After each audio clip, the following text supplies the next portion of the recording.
Bomshogeza aiwa anyatsoonekwa kuti is the godfather, is the man of the match panguva inoi. Panapapo pachitaurwa mashoko pamusoro paBomshogeza anyatsoonekwa kunzi this man is a true champion.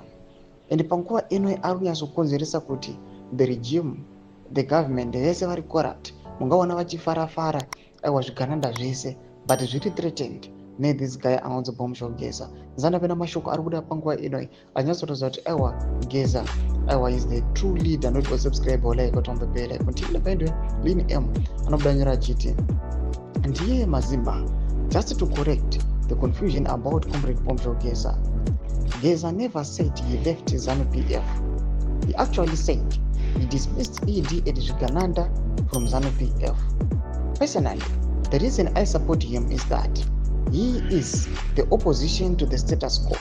He is against the Umbimbi Ndoga of Mafidis, the shameless, senseless, and unsustainable looting. He is challenging the amendment of the constitution to accommodate ridiculous term extension for ED. I support him because opposition was quiet while Zvigananda and ED were planning to butcher the constitution. Ndo mashoko ari kutaurwa pamusoro paBomshogeza achinzi aiwa this man is a true champion.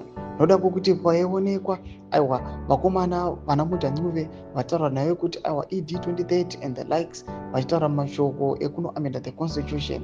Kuonekwa kunzi hapana kana munhu aenda against even the opposition yange yakanyarara, but Bomshogeza kubva musi wakangouya achioposa achicriticize ndo pakataka kuonekwa kudengenyeka kweZANU-PF.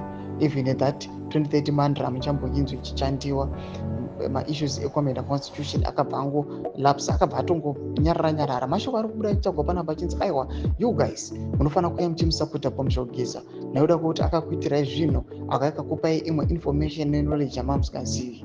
Tudze mafunguro enyu muri kudii pamusoro pechitiko ichi. Ina comment section medu nzwa mafunguro enyu. So subscribe or like and turn on the bell icon.